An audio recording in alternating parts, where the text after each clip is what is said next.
प्यारे दर्शकों, पंजाबनामा प्रोग्राम 'ਚ ਤੁਹਾਡਾ ਸਵਾਗਤ ਹੈ। इस प्रोग्राम ਦੇ ਵਿੱਚ ਸਾਡੇ ਨਾਲ पंजाब हरियाणा हाई कोर्ट के उगे वकील हरचंद सिंह बाठ ਤੇ ਸਾਡੇ ਨਾਲ प्रवासी भारती जसपाल सिंह छेत्रा जिन्हां ਦਾ पत्रकारी खेत्र ਦੇ ਵਿੱਚ ਉੱਗਾ ਨਾਂ है, ਉਹ ਅੱਜ ਸਾਡੇ इस प्रोग्राम ਦੇ ਵਿੱਚ ने। इस प्रोग्राम ਦੇ ਵਿੱਚ ਮੁੱਖ तौर ਤੇ ਅਸੀਂ ਚਰਚਾ ਕਰਾਂਗੇ कि पंजाब ਦੇ ਸਾਬਕਾ DGP ਸਮੇਤ ਸਿੰਘ ਸੈਣੀ ਨੂੰ अदालत ने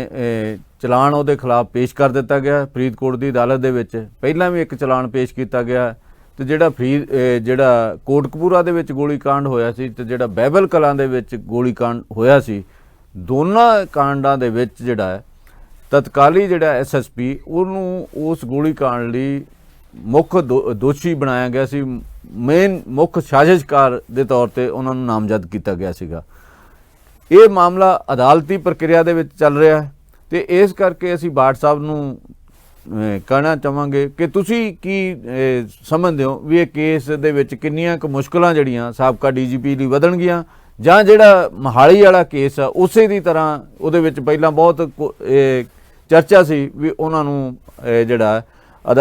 सिखां दे पिछे जाना पेगा, उहनां दी जमानत नहीं होएगी। सुप्रीम कोर्ट ने उहनां नूं जमानत दे दित्ती सी। इस केस दे विच की होएगा जिहड़ा कि बहुत वड्डा केस सीगा। एक समय पंजाब दे विच सरकार नां दी चीज़ नहीं रह गई। एक महीना पंजाब दे विच इस किस्म दा माहौल सीगा, पर वो माहौल बदलिया ते हुण जिहड़ा इन्हां दे दो मामलिਆਂ दे विच चलान पेश किया गया साबका DGP दे खिलाफ, इहदे बारे तुसीं की राय रखदे हो? जम्मू साहब ये अज दी वड्डी खबर है कि जिहड़ा वा आखिर दे विच इन्ने लंबे समय दे बाद जद्दोजहद तो बाद पुछगिछ करन तो बाद इन्वेस्टिगेशन करन तो बाद फाइनली जिहड़ा वा चलान पेश कर दिता वा अदालत दे विच। इन्हां दोनों केसां दे विच चलान दा मतलब जम्मू साहब ये है पंजाबी दे विच जे असीं उहनूं दसना होवे कि जिहड़ी सारी इन्वेस्टिगेशन है वो कंप्लीट हो चुकी है। ਉਹਦੇ ਜਿਹੜੇ ਡਾਕੂਮੈਂਟ ਆ ਜਿੰਨੇ ਵੀ ਉਹਨਾਂ ਦੇ ਸਬੂਤ ਆ ਜਿੰਨੇ ਵੀ ਗਵਾਹਾਂ ਦੇ ਜਿਹੜੇ ਬਿਆਨ ਹੋਏ ਆ ਇਹ ਸਾਰੇ ਕੇਸ ਦੇ ਵਿੱਚ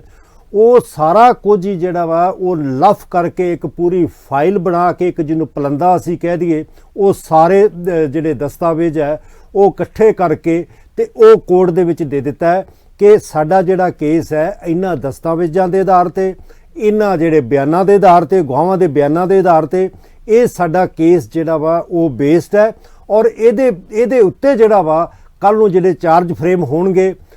ਜਿਹਦੇ ਵਿੱਚ ਜਿਹੜਾ ਵਾ ਉਹਨਾਂ ਨੂੰ ਪੁੱਛਿਆ ਜਾਊਗਾ ਕਿ ਹਾਂ ਤੁਸੀਂ ਜਿਹੜਾ ਵਾ ਇਹ ਗੁਨਾਹ ਮੰਨਦੇ ਹੋ ਕਿ ਤੁਸੀਂ ਟਰਾਇਲ ਚਾਹੁੰਦੇ ਹੋ। ਉਸ ਤੋਂ ਬਾਅਦ ਜਿਹੜਾ ਵਾ ਇਹ ਟਰਾਇਲ ਜਿਹਨੂੰ ਅਸੀਂ ਮੁਕੱਦਮਾ ਜਿਹਨੂੰ ਕਹਿੰਦੇ ਆ ਉਹ ਸ਼ੁਰੂ ਹੋਏਗਾ। ਇਹਦੇ ਵਿੱਚ ਜੇ ਕੋਈ ਫਿਊਚਰ ਦੇ ਵਿੱਚ ਹੁੰਦਾ ਇਹਨੂੰ ਅਸੀਂ ਕਹਿੰਦੇ ਆ ਕਿ 173 CRPC ਦੀ ਜਿਹੜਾ ਵਾ ਉਹ ਰਿਪੋਰਟ ਜਿਹਨੂੰ ਕਹਿੰਦੇ ਆ ਫਾਈਨਲ ਰਿਪੋਰਟ ਜਿਹੜੀ ਹੈ ਉਹ ਕੋਰਟ ਦੇ ਵਿੱਚ ਦਾਖਲ ਹੋ ਚੁੱਕੀ ਹੈ। ਹਾਂ ਜੇ ਇਸ ਤੋਂ ਬਾਅਦ ਵੀ ਕੋਈ ਇਹੋ ਜਿਹਾ ਕੋਈ ਬਹੁਤ ਵੱਡਾ ਸਬੂਤ ਆਉਂਦਾ, ਕੋਈ ਨਵੀਂ ਡਿਵੈਲਪਮੈਂਟ ਆਉਂਦੀ ਹੈ ਤਾਂ ਇਹ ਪ੍ਰੋਸੀਕਿਊਸ਼ਨ ਦੇ ਕੋਲ ਜਾਂ ਪੁਲਿਸ ਦੇ ਕੋਲ ਇਹ ਰਾਈਟ ਹੁੰਦਾ ਹੈ ਕਿ ਉਹ ਇੱਕ ਸਪਲੀਮੈਂਟਰੀ ਚਲਾਨ ਵੀ ਜੱਜ ਦੇ ਸਾਹਮਣੇ ਦੇ ਸਕਦੇ ਆ ਇਹ ਕਹਿ ਕੇ ਕਿ ਇਸ ਜਿਹੜੇ ਸਾਨੂੰ ਸਬੂਤ ਜਿਹੜੇ ਹੋਰ ਮਿਲੇ ਆ ਔਰ ਇਹ ਇਸ ਕੇਸ ਦੇ ਵਿੱਚ ਬਹੁਤ ਰੈਲੇਵੈਂਟ ਹੈ, ਇਸ ਕਰਕੇ ਇਹ ਵੀ ਜਿਹੜੇ ਡਾਕੂਮੈਂਟ ਹੈ ਉਹ ਲੈ ਜਾਣ। ਮੇਰੇ ਕਹਿਣ ਦਾ ਮਤਲਬ ਹੈ ਕਿ ਜਿਹੜਾ ਰੌਲਾ ਗੋਲਾ ਸਾਰਾ ਅਸੀਂ ਸ਼ੁਰੂ ਹੋਇਆ ਵੀ ਇਸ ਕੇਸ ਦੇ ਵਿੱਚ ਕੀ ਬਣੂਗਾ ਕੀ ਨਹੀਂ ਬਣੂਗਾ ਉਹਦੇ ਉੱਤੇ ਘੱਟੋ ਘੱਟ ਜਿਹੜਾ ਹਾਲ ਦੀ ਘੜੀ ਇੱਕ ਵਿਰਾਮ ਚਿੰਨ੍ਹ ਜਿਹੜਾ ਲੱਗ ਗਿਆ ਤੇ ਉਹ ਜਿਹੜਾ ਸਾਰਾ ਕੁਝ ਜਿਹੜਾ ਵਾ ਹੁਣ ਜੱਜ ਸਾਹਿਬ ਦੇ ਸਾਹਮਣੇ ਪੇਸ਼ ਕਰ ਦਿੱਤਾ ਹੈ। ਜੱਜ ਸਾਹਿਬ ਜਿਹੜੇ ਆ ਹੁਣ ਜਿੰਨੇ ਦੋਸ਼ੀ ਹੈ ਉਹਨਾਂ ਨੂੰ ਸਮਨ ਕਰਨਗੇ, ਬੁਲਾਉਣਗੇ ਔਰ ਉਸ ਤੋਂ ਬਾਅਦ ਜਿਹੜੀ ਇਹ ਸਾਰੀ ਕਾਰਵਾਈ ਅਦਾਲਤ ਦੇ ਸਾਹਮਣੇ ਜਿਹੜੀ ਚਾਰਜ ਸ਼ੀਟ ਲਾਉਣ ਦਾ ਜਿਹੜਾ ਵਾ ਉਹ ਪ੍ਰੋਸੈਸ ਸ਼ੁਰੂ ਹੋਊਗਾ। ਉਸ ਤੋਂ ਬਾਅਦ ਗਵਾਹੀਆਂ ਜਿਹੜੀਆਂ ਹੋਣਗੀਆਂ ਕੀ ਉਹਦੇ ਵਿੱਚ ਹੁੰਦਾ ਕੀ ਨਹੀਂ ਹੁੰਦਾ, ਕਿਉਂਕਿ ਅਜੇ ਵੀ ਇੱਕ ਜਿਹੜੀ ਪਟੀਸ਼ਨ ਹੈ ਉਹ ਪਈ ਹੋਈ ਹੈ ਹਾਈ ਕੋਰਟ ਦੇ ਵਿੱਚ ਕਿ ਜਿਹੜਾ ਕੰਵਰ ਵਿਜੇ ਪ੍ਰਤਾਪ ਸਿੰਘ ਹੈ ਇਸ ਨੂੰ ਬਦਲਿਆ ਜਾਵੇ, ਇਹ ਬਾਇਸਡ ਹੈ, ਉਹਦਾ ਕੀ ਹੁੰਦਾ ਨਹੀਂ ਹੁੰਦਾ। ਪਰ ਮੈਨੂੰ ਲੱਗਦਾ ਹੈ ਕਿ ਜਦੋਂ ਚਲਾਨ ਅਦਾਲਤ ਦੇ ਕੋਲ ਚਲਾ ਗਿਆ ਤਾਂ ਘੱਟੋ ਘੱਟ ਜਿਹੜਾ ਪ੍ਰੋਸੈਸ ਨੈਕਸਟ ਪ੍ਰੋਸੈਸ ਹੈ ਉਹ ਸ਼ੁਰੂ ਹੋ ਜਾਏਗਾ। ਇਸ ਤੋਂ ਬਾਅਦ ਪੁਲਿਸ ਜਿਹੜੀ ਹੈ ਉਹ ਬਾਹਰ ਹੋ ਜਾਂਦੀ ਹੈ, ਫਿਰ ਜੱਜ ਔਰ ਜਿਹੜਾ ਦੋਸ਼ੀਆਂ ਦੇ ਵਿੱਚ ਹੋਏਗਾ ਤੇ ਜਿਹੜੇ ਗਵਾਹ ਵਾ ਉਹ ਜੱਜ ਸਾਹਿਬ ਦੇ ਸਾਹਮਣੇ ਆਉਣਗੇ ਤੇ ਅਗਲੀ ਕਾਰਵਾਈ ਸ਼ੁਰੂ ਹੋਏਗੀ। ਚਿਤਰਾ ਤੁਸੀਂ ਕੀ ਸਮਝਦੇ ਹੋ ਵੀ ਇਹ ਕਿੱਧਰ ਨੂੰ ਕੇਸ ਜਾ ਰਿਹਾ? ਬਾਠ ਸਾਹਿਬ ਨੇ ਇਹਦਾ ਜਿਹੜਾ ਕਾਨੂੰਨੀ ਪੱਖ ਹੈ ਉਹ ਤਾਂ ਬਖੂਬੀ ਦੱਸਿਆ, ਮੈਂ ਉਹਦੇ 'ਚ ਨਹੀਂ ਜਾਊਂਗਾ। ਮੈਂ ਇਹਨੂੰ ਦੇਖਣਾ ਚਾਹੂੰਗਾ ਇਸ ਕੇਸ ਨੂੰ ਵੀ ਜਿਹੜੇ ਪਹਿਲਾਂ ਚੱਲ ਰਹੇ ਕੇਸ ਹੈ ਸਮੇਤ ਸਿੰਘ ਸੈਣੀ ਹੋਣਾ ਦੇ ਉੱਤੇ ਉਹਦੇ ਨਾਲ ਜੋੜ ਕੇ, ਕਿਉਂਕਿ ਜਦੋਂ ਪਿਛਲਾ ਜਿਹੜਾ ਦੌਰ ਸੀ ਪੰਜਾਬ ਦਾ ਸ਼ਾਇਦ ਜੇ ਪਿੱਛੇ ਮੁੜ ਕੇ ਦੇਖੀਏ ਤਾਂ DGP ਲੈਵਲ ਦਾ ਕੋਈ ਵੀ ਅਫਸਰ ਹੈ ਜਿਹੜਾ ਕਿਸੇ ਕੇਸ ਦੇ ਵਿੱਚ ਨਾਮਜ਼ਦ ਹੋਇਆ ਹੋਵੇ ਤਾਂ ਮੇਰੇ ਚੇਤੇ ਦੇ ਵਿੱਚ ਇਦਾਂ ਦਾ ਕੋਈ ਕੇਸ ਨਹੀਂ ਹੈ। ਆਲੇ ਦੁਆਲੇ ਜੇ ਦੇਖੀਏ ਸ਼ਾਇਦ ਹਰਿਆਣੇ ਦਾ ਇੱਕ ਡੀਜੀਪੀ ਹੈ, ਉਹ ਕਿਸੇ ਹੋਰ ਹੀ ਰੇਪ ਕੇਸ ਸੀ ਜਾਂ ਕੋਈ ਇਦਾਂ ਦਾ ਕੇਸ ਸੀ, ਉਹਦੇ 'ਚ ਜ਼ਰੂਰ ਉਹਨਾਂ 'ਤੇ ਨਾਮਜ਼ਦ ਹੋਏ ਸੀ। ਪਰ ਡੀਜੀਪੀ ਲੈਵਲ ਦੇ ਅਫਸਰ ਦਾ ਵੱਖ-ਵੱਖ ਕੇਸਾਂ 'ਚ ਲਗਾਤਾਰ ਨਾਮਜ਼ਦ ਹੋਣਾ, ਇਹ ਆਪਣੇ ਆਪ ਦੇ ਵਿੱਚ ਵੀ ਇੱਕ ਮੈਂ ਸਮਝਦਾ ਕਿ ਜੋ ਵਰਤਾਰਾ ਪੰਜਾਬ ਦੇ ਵਿੱਚ ਚੱਲ ਰਿਹਾ ਸੀ ਉਹਨੂੰ ਇੱਕ ਸਹੀ ਪਰਸਪੈਕਟਿਵ ਦੇ ਵਿੱਚ ਜਿੱਧਰ ਜਾਣਾ ਚਾਹੀਦਾ, ਜਿਹੇ ਜਿਹੇ ਕਾਨੂੰਨ ਦੀ ਵਿਵਸਥਾ ਚੱਲਣੀ ਚਾਹੀਦੀ ਹੈ, ਮੈਂ ਉਹਦੀ ਪ੍ਰਕਿਰਿਆ ਨਾਲ ਜੋੜ ਕੇ ਇਹਨੂੰ ਦੇਖਣਾ ਚਾਹੂੰਗਾ ਇਸ ਸਾਰੇ ਸਿਲਸਿਲੇ ਨੂੰ। ਭੱਟ ਸਾਹਿਬ, ਉਹਨਾਂ ਨੂੰ ਸਾਬਕਾ ਡੀਜੀਪੀ ਨੂੰ ਕਿਹਾ ਵੀ 18 ਜਿਹੜੀ ਅਗਲੀ ਹੈ ਉਹਨੂੰ ਪੇਸ਼ ਹੋਵੋ ਅਦਾਲਤ ਦੇ ਵਿੱਚ। 18 ਫਰਵਰੀ ਡੇਟ ਪੈ ਗਈ ਹੈ, ਤੁਹਾਨੂੰ ਲੱਗਦਾ ਵੀ 18 ਫਰਵਰੀ ਤੱਕ ਜਿਹੜੇ ਚਾਰਜ ਫਰੇਮ ਹੋ ਜਾਣਗੇ ਜਾਂ ਕੀ? ਜੰਮੂ ਸਾਹਿਬ ਇਸ ਤੋਂ ਪਹਿਲਾਂ ਨਹੀਂ ਹੁੰਦੇ। ਜਦੋਂ ਚਾਰਜ ਫਰੇਮ ਦਾ ਮਤਲਬ ਹੈ ਕਿ ਜੇ ਉਹ ਜਿਹੜੇ ਦੋਸ਼ੀ ਹੈ ਉਹਨਾਂ ਨੂੰ ਜਿਹੜੇ ਜੱਜ ਸਾਹਿਬ ਸਮਨ ਕਰਨਗੇ, ਜਦੋਂ ਅਦਾਲਤ ਦੇ ਵਿੱਚ ਪੇਸ਼ ਹੁੰਦੇ ਆ ਤੇ ਇਹ ਜਿਹੜੇ ਸਾਰੇ ਡਾਕੂਮੈਂਟ ਹੈ, ਜਿਹੜੀ ਚਲਾਨ ਦੀ ਕਾਪੀ, ਜਿਹੜਾ ਪੁਲੰਦਾ ਵਾ, ਇਹ ਸਾਰੇ ਦੋਸ਼ੀਆਂ ਨੂੰ ਮੁਹੱਈਆ ਕਰਾਇਆ ਜਾਊਗਾ ਕਿ ਇਹ ਤੁਹਾਡੇ ਖਿਲਾਫ ਸਬੂਤ ਹੈ, ਇਹ ਤੁਹਾਡੇ ਖਿਲਾਫ ਗਵਾਹੀ ਹੈ, ਇਹ ਜਿਹੜਾ ਪੁਲਿਸ ਨੇ ਜਿਹੜਾ ਸਾਰਾ ਕੁਝ ਜਿਹੜਾ ਬਣਾ ਕੇ ਡਾਕੂਮੈਂਟਸ ਜਿਹੜੇ ਆ ਸਾਡੇ ਕੋਰਟ ਦੇ ਵਿੱਚ ਦਿੱਤੇ ਆ, ਇਹ ਤੁਹਾਨੂੰ ਸਾਰੇ ਦੋਸ਼ੀਆਂ ਨੂੰ ਇੱਕ ਇੱਕ ਕਾਪੀ ਜਿਹੜੀ ਆ, ਇਹ ਕਾਨੂੰਨ ਹੈ ਕਿ ਮੁਫਤ ਦੇ ਵਿੱਚ ਉਹਨਾਂ ਨੂੰ ਕਾਪੀ ਸਪਲਾਈ ਕਰਦੇ ਆ ਤਾਂ ਕਿ ਉਹਨਾਂ ਨੂੰ, ਦੋਸ਼ੀ ਨੂੰ ਇਹ ਪਤਾ ਲੱਗ ਸਕੇ ਕਿ ਮੇਰੇ ਖਿਲਾਫ ਕੀ ਆ ਤੇ ਉਹ ਆਪਣੀ ਡਿਫੈਂਸ ਤਿਆਰ ਕਰ ਸਕੇ। ਤੇ ਉਹ ਡਿਫੈਂਸ ਜਦੋਂ ਜਿਹੜੀ ਹੈ ਉਹ ਪੜ੍ਹ ਲੈਣਗੇ, ਤਿਆਰ ਹੋ ਜਾਣਗੇ, ਤਾਂ ਉਸ ਤੋਂ ਬਾਅਦ ਜਿਹੜਾ ਵਾ ਜੱਜ ਸਾਹਿਬ ਕਹਿਣਗੇ ਕਿ ਹਾਂ ਹੁਣ ਤੁਹਾਨੂੰ ਅਸੀਂ ਚਾਰਜ ਕਰਨਾ, ਦੱਸੋ ਆਹ ਡਾਕੂਮੈਂਟ ਤੁਹਾਨੂੰ ਦੇ ਦਿੱਤੇ ਆ, ਇਸ ਡਾਕੂਮੈਂਟਸ ਦੇ ਬੇਸ ਦੇ ਉੱਤੇ ਤੁਸੀਂ ਕੀ ਆਪਣੀ ਡਿਫੈਂਸ ਲੈਣਾ ਚਾਹੁੰਦੇ ਹੋ, ਤੁਸੀਂ ਕੀ ਕਹਿਣਾ ਚਾਹੁੰਦੇ ਹੋ ਕਿ ਤੁਸੀਂ ਦੋਸ਼ ਮੰਨਦੇ ਹੋ ਜਾਂ ਨਹੀਂ ਮੰਨਦੇ। ਤੇ ਉਦੋਂ ਜਿਹੜੀ ਆ ਉਹ ਬਹਿਸ ਹੋਏਗੀ, ਉਹਨਾਂ ਦੇ ਵਕੀਲ ਸਾਹਿਬ ਬਹਿਸ ਕਰਨਗੇ, ਉਧਰੋਂ ਸਰਕਾਰੀ ਵਕੀਲ ਜਿਹੜਾ ਬਹਿਸ ਕਰੇਗਾ, ਤੇ ਉਸ ਤੋਂ ਬਾਅਦ ਜਿਹੜੇ ਚਾਰਜ ਫਰੇਮ ਜਿਹੜੇ ਉਹ ਹੋਣਗੇ ਤੇ ਅਗਲੀ ਕਾਰਵਾਈ ਸ਼ੁਰੂ ਹੋਏਗੀ। ਅਜੇ 18 ਤਰੀਕ ਨੂੰ ਇਹੋ ਜੀ ਕੋਈ ਵੀ ਜਿਹੜੀ ਚਾਰਜ ਤੇ ਬਹਿਸ ਹੋਣ ਦੀ ਜਿਹੜੀ ਕੋਈ ਸੰਭਾਵਨਾ ਨਹੀਂ, ਕਿਉਂਕਿ ਉਹ ਸਾਰੇ ਡਾਕੂਮੈਂਟ ਜਿਹੜੇ ਆ ਕੋਰਟ ਦੇ ਵਿੱਚ ਦਿੱਤੇ ਆ। ਦੋਸ਼ੀ ਅਜੇ ਜਿਹੜੇ ਉਹ ਪੇਸ਼ ਨਹੀਂ ਹੋਏ, ਦੋਸ਼ੀਆਂ ਨੂੰ ਹੁਣ ਸਮਨ ਆਏ ਨੇ ਤੇ ਉਹ ਉੱਥੇ ਪੇਸ਼ ਹੋਣਗੇ ਤੇ ਉਸ ਤੋਂ ਬਾਅਦ ਜਿਹੜੀ ਆ ਗੱਲ ਚੱਲੂਗੀ। ਪਰ ਮੈਂ ਇੱਕ ਗੱਲ ਜੰਮੂ ਸਾਹਿਬ ਜਿਹੜੀ ਜ਼ਰੂਰ ਐਡ ਕਰਨਾ ਚਾਹੂੰਗਾ, ਉਹ ਹੈ ਕਿ ਇਹ ਜਿੰਨੀ ਇਨਵੈਸਟੀਗੇਸ਼ਨ ਚੱਲ ਰਹੀ ਸੀ ਇਹਦੇ ਉੱਤੇ ਬਹੁਤ ਕੰਤੂ ਪਰਿੰਤੂ ਬਹਿਸ ਜਿਹੜੀ ਉਹ ਚੱਲ ਰਹੀ ਸੀ ਕਿ ਇਹਦੇ ਵਿੱਚ ਜਿਹੜਾ ਮੁੱਖ ਦੋਸ਼ੀ ਜਿਹਨੂੰ ਕਿਹਾ ਜਾਂਦਾ, ਸਰਸੇ ਡੇਰੇ ਦਾ ਮੁਖੀ ਜਿਹੜਾ, ਉਹ ਕਿੱਥੇ ਗਿਆ ਇਹਦੇ ਵਿੱਚ, ਕਿਉਂਕਿ ਅਜੇ ਤੱਕ ਉਹ ਦੋਸ਼ੀਆਂ ਦੇ ਵਿੱਚ ਨਹੀਂ ਹੈ। ਉਸ ਵੇਲੇ ਦੇ ਜਿਹੜੇ ਹੋਮ ਮਿਨਿਸਟਰ ਸੀ ਉਹਨਾਂ ਦਾ ਕੀ ਰੋਲ ਸੀ, ਉਹ ਕਿਸ ਤਰ੍ਹਾਂ ਸੀ, ਕਿਉਂਕਿ ਵੇਖੋ ਕੋਈ ਵੀ ਪੁਲਿਸ ਅਫਸਰ ਜਿਹੜਾ ਵਾ ਉਹ ਆਪਣੇ ਤੌਰ ਦੇ ਉੱਤੇ ਗੋਲੀ ਚਲਾਉਣ ਦਾ ਆਰਡਰ ਜਾਂ ਇੱਥੋਂ ਤੱਕ ਜਿਹੜਾ ਵਾ ਉਹ ਨਹੀਂ ਜਾ ਸਕਦਾ। ਔਰ ਇਹ ਵੀ ਪਹਿਲਾਂ ਆਈਆਂ ਚਰਚਾ ਵੀ ਉਹਨਾਂ ਦੀ ਗੱਲਬਾਤ ਜਿਹੜੀ ਆ ਹੁੰਦੀ ਰਹੀ ਆਪਸ ਵਿੱਚ, ਜਿਹੜੀ ਕੰਟੈਕਟ ਦੇ ਵਿੱਚ ਰਹੇ, ਉਹ ਚੀਜ਼ਾਂ ਦੇ ਉੱਤੇ, ਦੋ ਇਸ਼ੂਜ਼ ਦੇ ਉੱਤੇ ਜਿਹੜਾ ਇੱਕ ਕੁਐਸਚਨ ਮਾਰਕ ਹੈ ਕਿ ਕੀ ਇਨਵੈਸਟੀਗੇਸ਼ਨ ਦੇ ਵਿੱਚ ਉਹਨਾਂ ਨੂੰ ਜਾਣ ਬੁੱਝ ਕੇ ਛੱਡਿਆ ਗਿਆ ਜਾਂ ਵਾਕਿਆ ਜਿਹੜਾ ਵਾ ਕੋਈ ਸਬੂਤ ਨਹੀਂ ਮਿਲਿਆ। ਹਾਂ, ਜਦੋਂ ਇਹ ਚਲਾਨ ਸਾਰਾ ਪੇਸ਼ ਹੋਊਗਾ, ਉਹਦੀ ਕਾਪੀ ਤੁਹਾਡੇ ਕੋਲ ਵੀ, ਤੁਸੀਂ ਵੀ ਲੈ ਸਕਦੇ ਹੋ, ਮਿਲ ਸਕਦੀ ਹੈ, ਤਾਂ ਉਹਦੇ ਵਿੱਚੋਂ ਇਹ ਗੱਲ ਜਿਹੜੀ ਆ ਉਹ ਉੱਭਰ ਕੇ ਸਾਹਮਣੇ ਆਊਗੀ, ਕਿਉਂਕਿ ਸਾਡੇ ਕੋਲ ਚਲਾਨ ਦੀ ਕਾਪੀ ਨਹੀਂ ਹੈ ਕਿ ਪੁਲਿਸ ਨੇ ਕੀ ਕਿਹਾ ਉਹਦੇ ਵਿੱਚ, ਇਨਵੈਸਟੀਗੇਸ਼ਨ ਏਜੰਸੀ ਨੇ ਕੀ ਉਹਦੇ ਵਿੱਚ ਗੱਲ ਕੀਤੀ ਹੈ। ਤੇ ਉਹ ਜਦੋਂ ਆਏਗਾ ਤਾਂ ਇਹ ਦੋ ਪੱਖਾਂ ਬਾਰੇ ਜਿਹੜੀ ਹੈ ਉਹ ਗੱਲ ਸਾਫ਼ ਹੋਏਗੀ ਕਿ ਹਾਂ ਕੀ ਜਾਣਬੁੱਝ ਕੇ ਉਹਨਾਂ ਨੂੰ ਪਾਸੇ ਕੀਤਾ ਗਿਆ ਜਾਂ ਵਾਕਈ ਉਹਨਾਂ ਦੇ ਖਿਲਾਫ ਕੋਈ ਦੋਸ਼ ਨਹੀਂ ਬਣਿਆ। ਇਹਦੇ ਨਾਲ ਹੀ ਇਸ ਕੇਸ ਨਾਲ WhatsApp 3 ਜਿਹੜੇ ਡੇਰੇ ਦੇ ਮੁੱਖ ਜਿਹੜੇ ਕਮੇਟੀ ਮੈਂਬਰ ਹੈ, ਜਿਹੜੀ ਉਹਨਾਂ ਦੀ ਵੱਡੀ ਕਮੇਟੀ ਸੀਗੀ, ਉਹਦੇ 3 ਆਗੂਆਂ ਨੂੰ ਜਿਹੜਾ ਭਗੌੜਾ ਕਰਾਰ ਦਿੱਤਾ ਗਿਆ। ਤੇ ਇਹ ਤੋਂ ਲੱਗਦਾ ਨਹੀਂਗਾ ਇਹਦੇ ਵਿੱਚ ਨਾ ਡੇਰੇ ਦੇ ਮੁਖੀ ਨੂੰ ਅਜੇ ਤੱਕ ਸਮਨ ਕੀਤਾ ਗਿਆ ਜਾਂ ਕੀਤਾ ਗਿਆ ਉਹ ਪੇਸ਼ ਨਹੀਂ ਹੋਏ, ਜਾਂ ਮਤਲਬ ਇਹਦੇ ਵਿੱਚ 3 ਭਗੌੜੇ ਕਰਾਰ ਦਿੱਤੇ। ਇਹ ਕੇਸ ਜਲਦੀ ਖਤਮ ਹੋਣ ਦੀ ਸੰਭਾਵਨਾ ਹੈਗੀ ਹੈ ਕੋਈ, ਤੁਹਾਨੂੰ ਲੱਗਦਾ ਕਿ? ਜੰਮੂ ਸਾਹਿਬ, ਮੈਂ ਇਸੇ ਕਰਕੇ ਮੈਂ ਇਹਨੂੰ ਟੱਚ ਕੀਤਾ ਸੀ ਇਸ ਇਸ਼ੂ ਨੂੰ। ਤੁਸੀਂ ਹੁਣ ਉਹਦੀ ਡਿਟੇਲ ਦੇ ਵਿੱਚ ਜਿਹੜੀ ਆ ਜਦੋਂ ਗੱਲ ਕੀਤੀ ਹੈ ਤਾਂ ਮੈਂ ਜ਼ਰੂਰ ਇਹ ਕਹਾਂਗਾ ਕਿ ਦੇਖੋ, ਇੱਕ ਇੰਨਾ ਸੀਨੀਅਰ ਆਫੀਸਰ ਜਿਹੜਾ ਉਹ ਇਸ ਕੇਸ ਦੀ ਇਨਵੈਸਟੀਗੇਸ਼ਨ ਕਰ ਰਿਹਾ ਤੇ 3 ਬੰਦੇ ਉਹ ਕਿੱਥੇ ਚਲੇ ਗਏ? ਉਹ ਅਸਮਾਨ ਤੇ ਜਿਹੜਾ ਉਹਨਾਂ ਨੂੰ ਲੈ ਗਿਆ ਜਾਂ ਉਹ ਧਰਤੀ ਜਿਹੜੀ ਆ ਉਹਨਾਂ ਨੂੰ ਜਿਹੜਾ ਛੁਪਣ ਕਰ ਦਿੱਤਾ, ਕਿੱਥੇ ਚਲੇ ਗਏ? ਇਹ ਗੱਲ ਜਿਹੜੀ ਹੈ ਇੱਕ ਆਪਣੇ ਆਪ ਦੇ ਵਿੱਚ ਬੜੀ ਹੈਰਾਨੀ ਵਾਲੀ ਹੈ ਕਿ ਉਹ 3 ਦੋਸ਼ੀਆਂ ਦੇ ਬਾਰੇ ਕੋਈ ਪਤਾ ਨਾ ਲੱਗ ਸਕੇ ਤੇ ਆਖਰਕਾਰ ਪੁਲਿਸ ਕੋ ਇਹ ਹੱਲ ਹੁੰਦਾ ਹੈ ਕਿ ਉਹ ਕਹਿੰਦੀ ਹੁੰਦੀ ਹੈ ਜੀ ਕਿ ਉਹਨਾਂ ਦੇ ਸਾਨੂੰ ਵੇਅਰ ਅਬਾਊਟਸ ਪਤਾ ਨਹੀਂ ਹੈ, ਤੇ ਇਸ ਕਰਕੇ ਜਦੋਂ ਉਹਨਾਂ ਬਾਰੇ ਗ੍ਰਿਫਤਾਰੀ ਹੋਊਗੀ, ਪਤਾ ਲੱਗੂਗਾ, ਉਹਨਾਂ ਦੇ ਸੰਬੰਧ ਦੇ ਵਿੱਚ ਚਲਾਨ ਅਸੀਂ ਬਾਅਦ ਦੇ ਵਿੱਚ ਪੇਸ਼ ਕਰ ਦਾਂਗੇ। ਹਾਲ ਦੀ ਘੜੀ ਤੁਸੀਂ ਜਿਹੜਾ ਵਾ ਇਹ ਜਿਹੜੇ ਬਾਕੀ ਦੋਸ਼ੀ ਆ ਉਹਨਾਂ ਦੀ ਸੁਣਵਾਈ ਕਰ ਲਓ। ਦੂਸਰੀ ਗੱਲ ਜਿਹੜੀ ਜੰਮੂ ਸਾਹਿਬ ਤੁਸੀਂ ਕਹੀ ਹੈ ਕਿ ਜਿਹੜਾ ਮੁੱਖ ਦੋਸ਼ੀ ਜਿਹਨੂੰ ਅਸੀਂ ਕਹਿੰਦੇ ਆ ਸਰਸਾ ਡੇਰੇ ਦਾ ਮੁਖੀ ਜਿਹੜਾ ਹੈ, ਇਹ ਪੁਲਿਸ ਕੋਲੇ ਰਾਈਟ ਹੈ ਕਿ ਉਹ ਕਿਸੇ ਵੀ ਵੱਡੀ ਤੋਂ ਵੱਡੀ ਪਰਸਨੈਲਿਟੀ ਨੂੰ ਜਿਹੜਾ ਹੈ ਉਹ 160 ਧਾਰਾ ਜਿਹੜੀ ਹੈ ਕ੍ਰਿਮੀਨਲ ਪ੍ਰੋਸੀਜਰ ਕੋਡ ਦੀ, ਉਹਦੇ ਅੰਡਰ ਉਹਨਾਂ ਨੂੰ ਬੁਲਾ ਸਕਦਾ ਵਾ, ਇਨਵੈਸਟੀਗੇਸ਼ਨ ਕਰ ਸਕਦਾ ਵਾ, ਪੁੱਛਗਿੱਛ ਕਰ ਸਕਦਾ ਵਾ।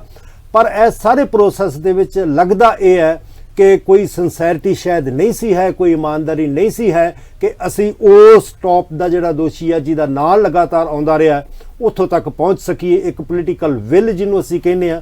ਇਨਵੈਸਟੀਗੇਸ਼ਨ ਏਜੰਸੀ ਦੀ, ਉਹ ਕਿਤੇ ਨਾ ਕਿਤੇ ਲੈਕ ਜਿਹੜੀ ਕਰਦੀ ਸੀ, ਜਾਂ ਕੋਈ ਹੋਰ ਮੋਟੀਵੇਸ਼ਨ, ਕੋਈ ਹੋਰ ਕੰਸੀਡਰੇਸ਼ਨ ਇਹਦੇ ਬਾਰੇ ਹੋਣਗੀਆਂ, ਉਹਦੇ ਬਾਰੇ ਅਸੀਂ ਕੋਈ ਕਿੰਤੂ ਨਹੀਂ ਕਰ ਸਕਦੇ। ਪਰ ਜ਼ਰੂਰ ਇਨਵੈਸਟੀਗੇਸ਼ਨ ਦੇ ਵਿੱਚ ਇੱਕ ਵੱਡਾ ਲੂਪ ਹੋਲ ਜਿਹੜਾ ਵਾ ਉਹ ਹੈ। ਚਿਤਰਾ ਸਾਹਿਬ ਤੁਹਾਡਾ ਕੀ ਕਹਿਣਾ? ਮੇਰਾ ਵੀ ਜਿਹੜਾ ਬਾਟ ਸਾਹਿਬ ਨੇ ਪੁਆਇੰਟ ਰੇਜ਼ ਕੀਤਾ ਕਿ ਜਿਹੜੇ ਡੀਜੀਪੀ ਉਦੋਂ ਸੀਗੇ ਸਮੇਰ ਸਿੰਘ ਸੈਣੀ ਤੇ ਉਮਰਾ ਨੰਗਲ, ਜਿਨ੍ਹਾਂ ਨੂੰ ਨਾਮਜ਼ਦ ਕੀਤਾ ਗਿਆ ਇਸ ਕੇਸ ਦੇ ਵਿੱਚ ਮੁੱਖ ਤੌਰ ਦੇ ਉੱਤੇ ਪੁਲਿਸ ਵੱਲੋਂ, ਕਿ ਇਹ ਵੱਡਾ ਸਵਾਲੀਆ ਚਿੰਨ੍ਹ ਉਦੋਂ ਵੀ ਸੀ, ਹੁਣ ਵੀ ਹੈ, ਕਿ ਉਹਨਾਂ ਨੇ ਜਿਹੜਾ ਫੈਸਲਾ ਲਿਆ ਸੀ। ਪਹਿਲੀ ਗੱਲ ਤਾਂ ਉਮਰਾ ਨੰਗਲ ਉਹਨਾਂ ਨੂੰ ਲੁਧਿਆਣੇ ਤੋਂ ਜਿਹੜਾ ਸ਼ਿਫਟ ਕਰਨਾ, ਉਹ ਆਪਣੇ ਆਪ ਦੇ ਵਿੱਚ ਸਵਾਲ ਸੀ ਕਿ ਉਹ ਫੈਸਲਾ ਡੀਜੀਪੀ ਸੈਣੀ ਹੋਣਾ ਦਾ ਸੀ ਜਾਂ ਹੋਮ ਮਿਨਿਸਟਰ ਜਿਹੜੇ ਜਿਨ੍ਹਾਂ ਦੇ ਅੰਡਰ ਉਹ ਕੰਮ ਕਰਦੇ ਸੀ ਉਹਨਾਂ ਦਾ ਸੀ, ਜਾਂ ਚੀਫ ਮਿਨਿਸਟਰ ਉਦੋਂ ਦੇ ਜਿਹੜੇ ਸੀ ਉਹਨਾਂ ਦਾ ਸੀ। ਸੋ ਇਹ ਜਿਹੜੇ ਕੁਐਸਚਨ ਮਾਰਕ ਹੈ ਇਹ ਜਿਉਂ ਦੇ ਤਿਉਂ ਖੜੇ ਹੋਏ ਨੇ। ਵਾਟ ਸਾਹਿਬ ਨੇ ਕਿਹਾ ਕਿ ਪੋਲੀਟੀਕਲ ਵਿਲ ਦੀ ਗੱਲ ਹੈ। ਇਹ ਵੀ ਦੇਖਣ ਵਾਲੀ ਗੱਲ ਹੈ ਕਿ ਜਿਹੜੇ ਇਨਵੈਸਟੀਗੇਸ਼ਨ ਅਫਸਰ ਹੈ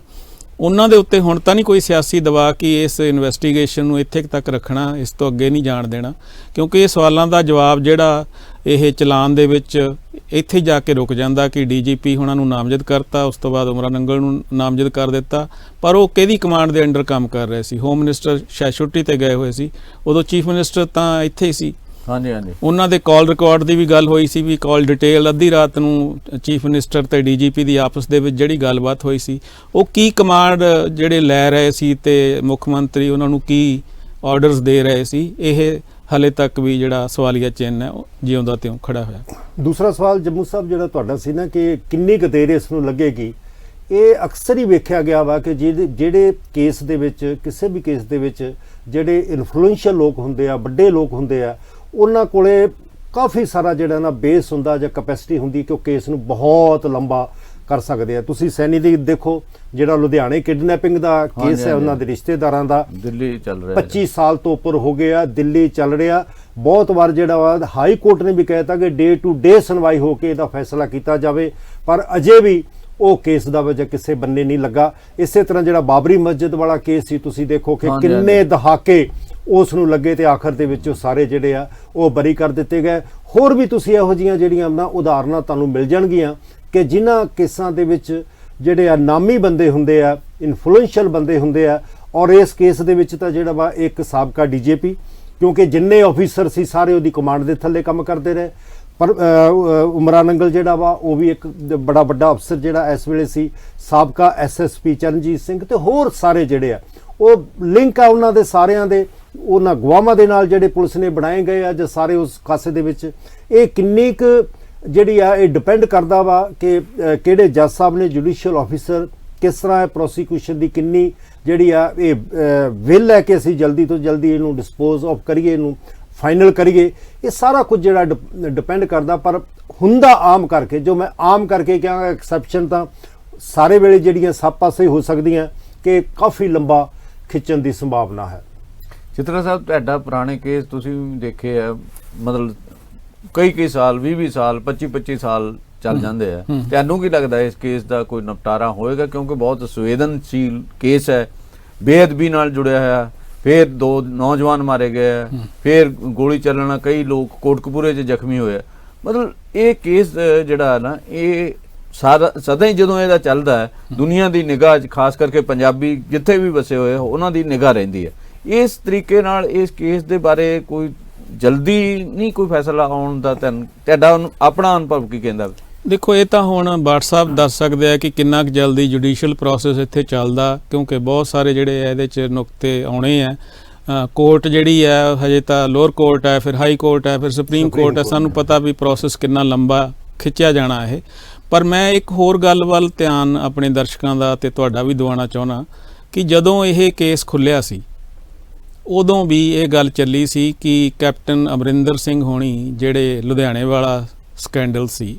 ਜਦੋਂ ਪਿੱਛੇ ਜੇ ਉਹਨਾਂ ਨੂੰ ਉਹ ਕੇਸ ਵਾਪਸ ਲਿਆ ਗਿਆ ਸੀ, ਜਦੋਂ ਪਿਛਲੀ ਸਰਕਾਰ ਹਜੇ ਜਾ ਹੀ ਰਹੀ ਸੀ, ਉਹ ਇੱਕ ਤਰ੍ਹਾਂ ਦਾ ਆਮ ਇਹ ਗੱਲ ਸੁਣਨ ਨੂੰ ਮਿਲੀ ਸੀ। ਉਹ ਕਿੰਨੀ ਸਹੀ ਹੈ ਇਹ ਨਹੀਂ, ਮੈਂ ਉਹਦੇ 'ਚ ਨਹੀਂ ਜਾਊਂਗਾ ਕਿ ਉਹਦੇ 'ਚ ਕਿੰਨਾ ਕੁ ਉਹਦੇ 'ਚ ਵਜ਼ਨ ਹੈ, ਪਰ ਜ਼ਰੂਰ ਇਹ ਇੱਕ ਨੈਰੇਟਿਵ ਜ਼ਰੂਰ ਬਣਿਆ ਸੀ ਕਿ ਸ਼ਾਇਦ ਕੋਈ ਅੰਡਰਸਟੈਂਡਿੰਗ ਹੈ, ਉਹਦੇ ਕਰਕੇ ਹੀ ਉਹਨਾਂ ਨੇ ਜਾਣ ਤੋਂ ਪਹਿਲਾਂ ਜਿਹੜੇ ਕੈਪਟਨ ਸਾਹਿਬ ਤੋਂ ਸਾਰੇ ਕੇਸ ਵਾਪਸ ਲੈ ਲਏ। ਉਦੋਂ ਵੀ ਡੀਜੀਪੀ ਸੈਣੀ ਹੋਣੀ ਗਵਾਹ ਵੀ ਸੀਗੇ, ਉਦੋਂ ਕਾਫੀ ਡਰਾਮਾ ਦੇਖਣ ਨੂੰ ਮਿਲਿਆ ਸੀ। ਹੁਣ ਵੀ ਜਿਹੜੀ ਲੱਗਦਾ ਕਿ ਜਿਹੜੀ ਕੇਸ ਇਹ ਵੀ ਹੈ, ਜੇ ਇਹਨੂੰ ਇੱਥੇ ਹੀ ਲਿਆ ਕੇ ਖੜਾ ਲਿਆ ਕਿ ਡੀਜੀਪੀ ਤੋਂ ਅੱਗੇ ਨਹੀਂ ਮਾਮਲਾ ਜਾ ਰਿਹਾ, ਤਾਂ ਇੱਕ ਤਰ੍ਹਾਂ ਦੀ ਜਿਹੜੀ ਪਬਲਿਕ ਪਰਸੈਪਸ਼ਨ ਪਹਿਲਾਂ ਬਣੀ ਹੋਈ ਹੈ ਕਿ ਕੋਈ ਨਾ ਕੋਈ ਅੰਡਰਸਟੈਂਡਿੰਗ ਜਿਹੜੀ ਹੈ, ਸੋ ਉਹ ਹੋਰ ਮੇਰੇ ਹਿਸਾਬ ਨਾਲ ਪਰਪੱਕ ਹੋਊਗੀ, ਜਿਸ ਤਰ੍ਹਾਂ ਦਾ ਹੁਣ ਅੱਜ ਦੀ ਘੜੀ ਜੋ ਲੱਗ ਰਿਹਾ। ਇਸ ਕੇਸ ਨੂੰ ਲੈ ਕੇ ਜਿਵੇਂ ਭਾਵਨਾਵਾਂ ਜੁੜੀਆਂ ਹੋਈਆਂ, ਜਿਵੇਂ ਉੱਥੇ ਧਰਨਾ ਲਾਇਆ ਗਿਆ, ਜਿਵੇਂ ਅੰਦੋਲਨ ਕੀਤਾ ਗਿਆ ਵੀ ਇਹਦਾ ਫੈਸਲਾ ਆਉਣਾ ਚਾਹੀਦਾ, ਜਿਵੇਂ ਸਰਕਾਰ ਨੇ ਵੀ ਵਾਰ-ਵਾਰ ਉਹਨਾਂ ਨੂੰ ਭਰੋਸਾ ਦਿੱਤਾ ਹੈ, ਤੇ ਕੁਝ ਹੋਰ ਲੋਕ ਵੀ ਜਿਹੜੇ ਆ ਉਹਨਾਂ ਦੇ ਕਹਿਣ ਤੇ ਛੱਡੇ, ਜਿਹੜੇ ਅੰਦੋਲਨਕਾਰੀ ਸੀ ਵੀ ਇੰਨੇ ਸਿੱਖ ਫੜੇ ਗਏ। ਪਰ ਲੋਕਾਂ ਦਾ ਅੱਜ ਵੀ ਇਹ ਸਵਾਲ ਆ ਵੀ ਜਿਹੜੇ ਬੇਅਦਬੀ ਨਾਲ ਜੁੜੇ ਲੋਕ, ਉਹਨਾਂ ਨੂੰ ਸਜ਼ਾ ਕਦੋਂ ਮਿਲੇਗੀ ਦੋਸ਼ੀਆਂ ਨੂੰ? ਤਾਂ ਮੈਨੂੰ ਲੱਗਦਾ ਹੈ ਕਿ ਕੇਸ ਲੰਮਾ, ਜਿਵੇਂ ਬਾਟ ਸਾਹਿਬ ਨੇ ਕਿਹਾ, ਲੰਮਾ ਖਿੱਚਣ ਦੀ ਪੋਸੀਬਿਲਿਟੀ ਹੈਗੀ ਹੈ, ਤੇ ਇਹੋ ਜਿਹੇ ਕੇਸਾਂ ਦਾ ਐਂਡ ਕਿੱਧਰ ਨੂੰ ਜਾਏਗਾ? ਕਈ ਵਾਰੀ ਤਾਂ ਇਹ ਹੁੰਦਾ ਮਤਲਬ ਐਡਾ ਕੇਸ ਲੰਮਾ ਹੋ ਜਾਂਦਾ। ਮੈਂ ਥੋੜਾ ਐਡ ਕਰਨਾ ਚਾਹੂੰਗਾ ਵੀ ਮੁੱਖ ਦੋਸ਼ੀਆਂ ਨੂੰ ਤੁਸੀਂ ਗੱਲ ਕੀਤੀ ਸਜ਼ਾ ਜਿਹੜੀ ਕਦੋਂ ਮਿਲੇਗੀ, ਹੈ ਨਾ। ਪਹਿਲੀ ਗੱਲ ਤਾਂ ਜਿਹੜੇ ਮੁੱਖ ਦੋਸ਼ੀ ਹੈ ਸੀ,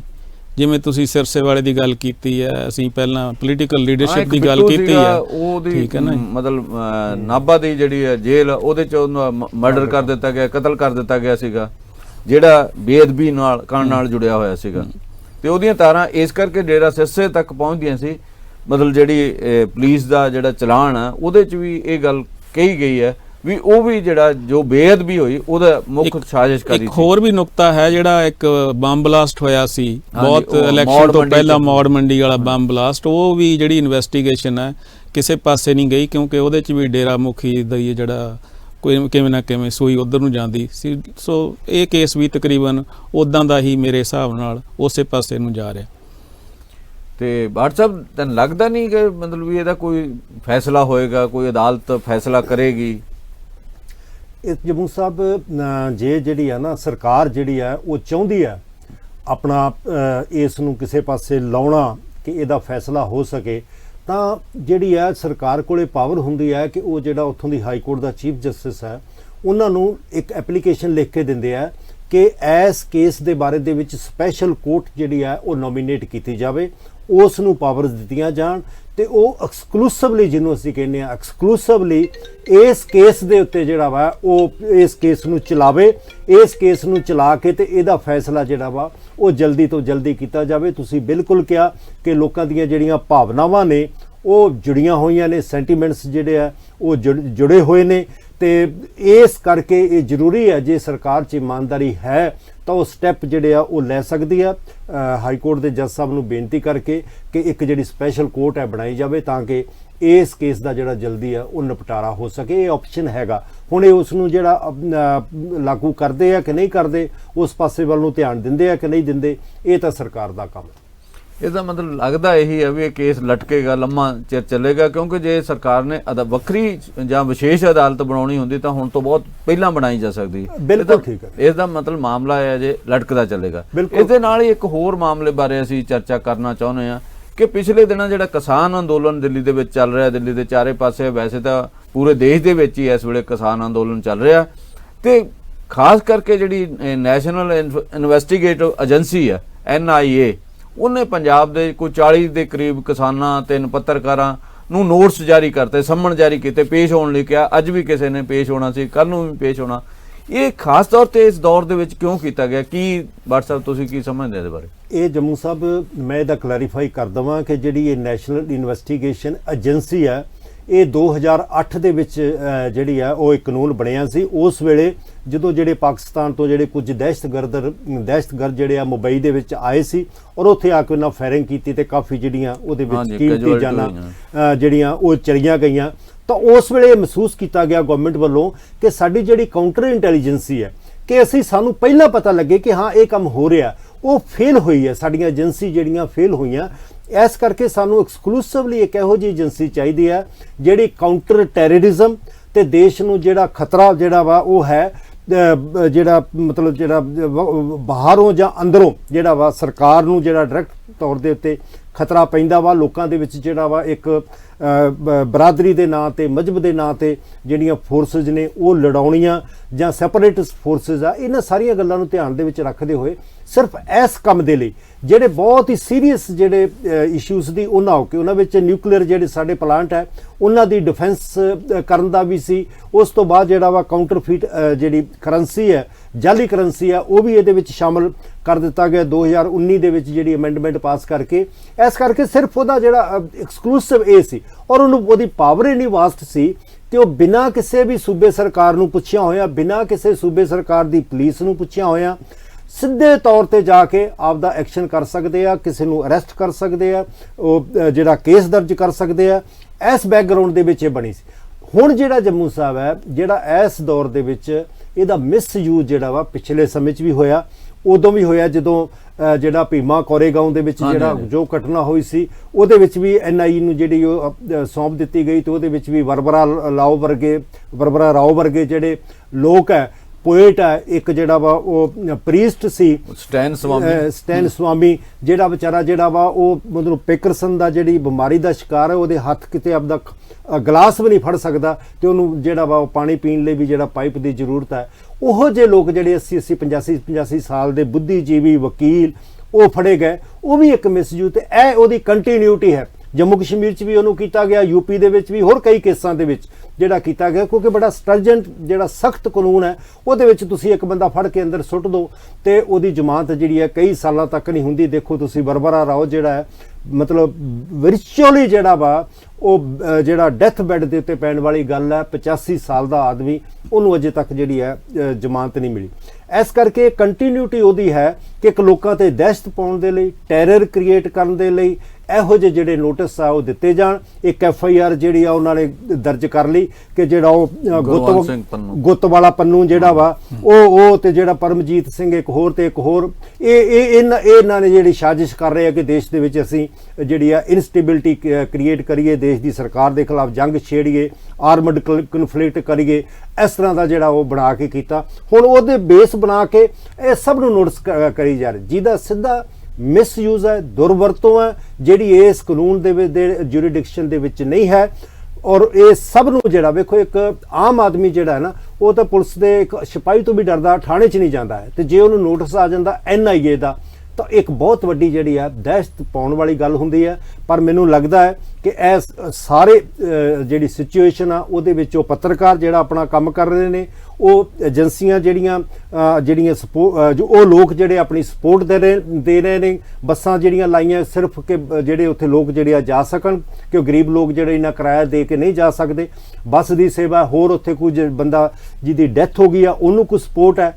ਔਰ ਪੱਤਰਕਾਰ ਨੇ ਜਿਹੜਾ ਆਪਦਾ ਉਸ ਨੂੰ ਇਮਾਨਦਾਰੀ ਦੇ ਨਾਲ ਕਵਰ ਕਰ ਰਹੇ ਨੇ, ਜਿਹੜਾ ਉਹਨਾਂ ਦਾ ਰਾਈਟ ਹੈ ਕਿ ਲੋਕਾਂ ਨੂੰ ਸੱਚਾਈ ਦੱਸਣੀ ਤੇ ਆਪਣਾ ਜਿਹੜਾ ਵਾ ਆਪਣੀ ਗੱਲ ਲੋਕਾਂ ਦੇ ਸਾਹਮਣੇ ਪਹੁੰਚਾਉਣੀ ਐਜ਼ ਏ ਪੱਤਰਕਾਰ, ਚਾਹੇ ਉਹ ਅਖਬਾਰੀ ਹੋਵੇ, ਚਾਹੇ ਜਿਹੜਾ ਦੂਸਰਾ ਸੋਸ਼ਲ ਮੀਡੀਆ ਦੇ ਵਿੱਚ ਹੋਵੇ, ਚਾਹੇ TV ਦੇ ਵਿੱਚ ਹੋਵੇ। ਇਸ ਕਰਕੇ ਇਹ ਸਾਰੇ ਕੁਝ ਦੇ ਵਿੱਚ ਜਿਹੜਾ ਵਾ ਉਹ ਨੋਟਿਸ ਭੇਜੇ ਜਾ ਰਹੇ ਆ ਦਹਿਸ਼ਤ ਪਾਉਣ ਦੇ ਲਈ ਲੋਕਾਂ ਦੇ ਉੱਤੇ। ਪਰ ਮੈਨੂੰ ਲੱਗਦਾ ਇਹ ਆ ਕਿ ਲੋਕ ਜਿਹੜੇ ਆ ਉਹ ਖੜੇ ਹੋ ਗਿਆ, ਇਹੋ ਜਿਹਾ ਜਿਹੜਾ ਉਹਨਾਂ ਦਾ ਕੋਈ ਜਿਹੜਾ ਢੰਗ ਤਰੀਕਾ ਵਾ ਉਹ ਇੱਥੇ ਕਾਮਯਾਬ ਨਹੀਂ ਹੋਣਾ। ਇਸ ਤੋਂ ਪਹਿਲਾਂ ਵੀ ਉਹਨਾਂ ਨੇ ਜਿਹੜਾ ਕੀਤਾ ਕਿ ਤਾਂ ਜਿੰਨੇ ਕਿਸਾਨ ਬੈਠੇ ਆ ਤਾਂ ਪਾਕਿਸਤਾਨ ਜਿਹੜਾ ਵਾ ਉਹ ਇਹਦੇ ਪਿੱਛੇ ਹੈ, ਚੀਨ ਪਿੱਛੇ ਹੈ, ਮਾਓਵਾਦੀ ਹੈ, ਖਾਲਿਸਤਾਨੀ ਹੈ, ਇਹ ਐਂਟੀ ਨੈਸ਼ਨਲ, ਉਹ ਨਹੀਂ ਚੱਲਿਆ ਤੇ ਇਹ ਵੀ ਨਹੀਂ ਚੱਲਣਾ ਹੈ। ਇਹ ਬਦਨਾਮ ਕਰਨ ਦੀ ਕੋਸ਼ਿਸ਼ ਹੈ ਬਾਹਰ ਵਿੱਚ ਕਿ ਅੰਦੋਲਨ ਨੂੰ ਅਸੀਂ ਜਿਹੜਾ ਬ੍ਰਾਂਡ ਕਰ ਦਈਏ ਕਿ ਇਹ ਤਾਂ ਬਾਹਰੋਂ ਜਿਹੜਾ ਸਾਰਾ ਕੁਝ ਸਪਾਂਸਰਡ ਹੋ ਰਿਹਾ, ਜਿਹੜੀਆਂ ਐਂਟੀ ਨੈਸ਼ਨਲ ਫੋਰਸਿਸ ਆ ਉਹ ਇਹਨੂੰ ਕਰ ਰਹੀਆਂ, ਉਹ ਕਾਮਯਾਬ ਨਹੀਂ ਹੋਣਾ। ਜਸਪਾਲ ਜੀ, ਇਹਦੇ ਵਿੱਚ ਇੱਕ ਪੱਤਰਕਾਰ ਨੇ ਜਿਨ੍ਹਾਂ ਨੇ ਕੈਨੇਡਾ 'ਚ ਪਹਿਲਾਂ ਪੱਤਰਕਾਰੀ ਕੀਤੀ, ਬਲਤੇਜ ਸਿੰਘ ਪੰਨੂ, ਉਹਨੂੰ ਵੀ ਇੱਕ ਨੋਟਿਸ ਦਿੱਤਾ ਹੋਇਆ, ਉਹਨੂੰ ਸਮਨ ਕੀਤੇ, ਅੱਜ ਸ਼ਾਇਦ ਉਹਨਾਂ ਦੀ ਪੇਸ਼ੀ ਹੈ। ਤੁਸੀਂ ਉਹਨਾਂ ਨੇ ਕੈਨੇਡਾ 'ਚ ਵੀ ਕੀਤਾ, ਉਹ ਜਿਹੜਾ ਪੰਨੂ ਆ, ਜਿਹੜਾ ਦੂਜਾ ਪੰਨੂ ਆ ਅਮਰੀਕਾ ਵਾਲਾ 2020 ਵਾਲਾ ਰੈਫਰੈਂਡਮ ਵਾਲਾ, ਉਹਦੇ ਖਿਲਾਫ ਵੀ ਲਗਾਤਾਰ ਲਿਖਦੇ ਰਹੇ, ਖਾਲਿਸਤਾਨ ਦੀ ਮੂਵਮੈਂਟ ਦੇ ਖਿਲਾਫ ਲਿਖਦੇ ਰਹੇ। ਤੁਸੀਂ ਉਹਨੂੰ ਇਹਦੇ 'ਚ ਸ਼ਾਮਲ ਕਰਨਾ ਤੇ ਹੋਰਾਂ ਦੇ ਸਮਨ ਜਾਰੀ ਕਰਨਾ, ਤੁਸੀਂ ਕੀ ਸਮਝਦੇ? ਵੈਸੇ ਤਾਂ ਬਲਤੇਜ ਪੰਨੂ ਹੋਣਾ ਨੂੰ ਸ਼ਾਮਲ ਕਰਨਾ ਤਾਂ ਬਿਲਕੁਲ ਹੀ ਹਾਸੋਹੀਣਾ ਤਰਕ ਹੈ, ਕਿਉਂਕਿ ਜਿਵੇਂ ਤੁਸੀਂ ਦੱਸਿਆ ਕਿ ਉਹ ਇਸ ਜਿਹੜੀ ਹੈ ਜਿਹੜਾ ਪੂਰਾ ਦਾ ਪੂਰਾ ਕੇਸ ਬਣਾਇਆ ਗਿਆ ਕਿ ਖਾਲਿਸਤਾਨ ਵਾਲਾ ਐਂਗਲ ਹੈ ਜਿਹੜਾ ਇਹਦੇ 'ਚ ਕਿਸਾਨਾਂ ਵਾਲੀ ਮੂਵਮੈਂਟ ਦੇ ਵਿੱਚ, ਤੇ ਬਲਤੇਜ ਪੰਨੂ ਹੋਣਾ ਹੀ ਜਿੰਨਾ ਕੁ ਮੈਂ ਜਾਣਦਾ 20-22 ਸਾਲ ਤੋਂ ਉਹਨਾਂ ਨੂੰ, ਉਹ ਤਾਂ ਦੂਜੇ ਪਾਸੇ ਖੜੇ ਰਹੇ ਆ ਹਮੇਸ਼ਾ ਤੋਂ ਸ਼ੁਰੂ ਤੋਂ। ਹਾਂਜੀ, ਬਿਲਕੁਲ। ਜਦੋਂ ਦੇ ਇੰਡੀਆ 'ਚ ਵੀ ਹੈ ਉਦੋਂ ਵੀ, ਜਦੋਂ ਮੈਂ ਉੱਥੇ ਕੈਨੇਡਾ 'ਚ ਵੀ ਦੇਖਿਆ ਉਹਨਾਂ ਨੂੰ, ਉਹ ਇਸ ਧਿਰ ਨਾਲ ਉਹਨਾਂ ਦਾ ਕੋਈ ਲੈਣਾ ਦੇਣਾ ਨਹੀਂ ਹੈ, ਉਲਟਾ ਤਾਂ ਉਹਨਾਂ ਨੂੰ ਧਮਕੀਆਂ ਇਹਨਾਂ ਵੱਲੋਂ ਮਿਲਦੀਆਂ ਰਹੀਆਂ, ਇਸ ਧਿਰ ਵੱਲੋਂ। ਪਰ ਮੈਂ ਨਾਲ ਦੀ ਨਾਲ ਇੱਕ ਪੁਆਇੰਟ ਹੋਰ ਬਿਲਡ ਕਰਨਾ ਚਾਹੂੰਗਾ ਕਿ ਇਹ ਸਾਰਾ ਦਾ ਸਾਰਾ ਦਾਰੋਮਦਾਰ ਆ ਜਿਹੜਾ NIA ਦੇ ਜਿਹੜੇ ਸੰਮਣ ਆਏ ਆ, ਇਹ ਸ਼ੁਰੂ ਕਦੋਂ ਕੀਤਾ ਗਿਆ? ਇਹ ਸ਼ੁਰੂ ਉਦੋਂ ਕੀਤਾ ਗਿਆ ਜਦੋਂ ਪਿਛਲੀ ਸੁਪਰੀਮ ਕੋਰਟ ਦੀ ਸੁਣਵਾਈ ਸੀ, ਜਦੋਂ ਸਰਕਾਰ ਨੂੰ ਉਹਨਾਂ ਨੇ ਪੁੱਛਿਆ, ਜਦੋਂ ਸਰਕਾਰ ਨੇ ਵਾਰ-ਵਾਰ ਖਾਲਿਸਤਾਨ ਦੇ ਐਂਗਲ ਦੀ ਗੱਲ ਕੀਤੀ ਤਾਂ ਕੋਰਟ ਨੇ ਉਹਨਾਂ ਨੂੰ ਪੁੱਛਿਆ ਵੀ ਤੁਹਾਡੇ ਕੋਲ ਐਵੀਡੈਂਸ ਹੈ ਕੋਈ? ਤਾਂ ਉਹ ਐਵੀਡੈਂਸ ਉਦੋਂ ਕੋਈ ਨਹੀਂ ਸੀ ਸਰਕਾਰ ਕੋਲ। ਫਿਰ ਇੱਕ ਉਹਨਾਂ ਨੇ ਐਫੀਡੇਵਿਟ ਮੌਕੇ ਤੇ ਥੋੜੀ ਦੇਰ ਬਾਅਦ ਪੇਸ਼ ਕੀਤਾ ਕਿ ਹਾਂ ਸਾਡੇ ਕੋਲ ਐਵੀਡੈਂਸ ਹੈ, ਅਸੀਂ ਅਗਲੀ ਵਾਰੀ ਪੇਸ਼ ਕਰਾਂਗੇ। ਸੋ ਮੈਂ ਇਹਨੂੰ ਐ ਸਮਝਦਾ ਕਿ ਦੋ ਪਰਪਸ ਇਹਦੇ ਮੁੱਖ ਤੌਰ ਦੇ ਹੈ। ਇੱਕ ਤਾਂ ਜਿਹੜਾ ਡਰਾਉਣਾ, ਜਿਵੇਂ ਕਿ ਬਾਠ ਸਾਹਿਬ ਨੇ ਕਿਹਾ, ਲੋਕਾਂ ਨੂੰ ਜਿਹੜੇ ਜੁੜੇ ਹੋਏ ਅੰਦੋਲਨ ਨਾਲ। ਦੂਜਾ ਜਿਹੜਾ ਸੁਪਰੀਮ ਕੋਰਟ ਦੇ ਵਿੱਚ ਆਪਣਾ ਕੇਸ ਬਿਲਡ ਕਰਨਾ ਕਿ ਇੰਨੇ ਬੰਦਿਆਂ ਨੂੰ ਅਸੀਂ ਇਨਵੈਸਟੀਗੇਸ਼ਨ ਲਈ ਸੱਦਿਆ ਜੀ, ਆਹ ਸਾਡੇ ਕੋਲ ਐਵੀਡੈਂਸ ਹੈ। ਸੋ ਉਹਨੂੰ ਥੋੜਾ ਬਹੁਤ ਉਹਦਾ ਸਟਰੋਂਗ ਬੇਸ ਹੈ ਬਣਾਉਣਾ। ਦੋ ਪਰਪਸ ਮੈਂ ਸਮਝਦਾ ਇਹਦੇ ਜਿਹੜੇ ਹੈ। ਮੁੱਖ ਤੌਰ ਤੇ ਡਰਾਉਣ ਦਾ ਹੋ ਗਿਆ ਵੀ ਮੂਵਮੈਂਟ ਜਿਹੜੀ ਹੈ ਸਫਲਤਾ ਵੱਲ ਨੂੰ ਜਾ ਰਹੀ ਹੈ, ਡਰਾਉਣ ਦਾ ਤੇ ਬਦਨਾਮ ਕਰਨ ਦਾ, ਇਹ ਦੋ ਤਰੀਕੇ ਹੋ ਗਏ। ਮਤਲਬ ਤੁਸੀਂ ਇਸ ਸ਼ੋਅ ਦੇ ਵਿੱਚ ਸਾਡੇ ਨਾਲ ਸ਼ਾਮਲ ਹੋਏ, ਬਾਠ ਸਾਹਿਬ ਤੇ ਚਿੱਤਰਾ ਸਾਹਿਬ, ਤੁਹਾਡਾ ਬਹੁਤ ਬਹੁਤ ਧੰਨਵਾਦ। ਮਿਹਰਬਾਨੀ ਜੀ, ਥੈਂਕ ਯੂ। ਤੇ ਇੱਥੇ ਹੀ ਸਾਡੇ ਸ਼ੋਅ ਦਾ ਸਮਾਂ ਸਮਾਪਤ ਹੋ ਗਿਆ। ਧੰਨਵਾਦ।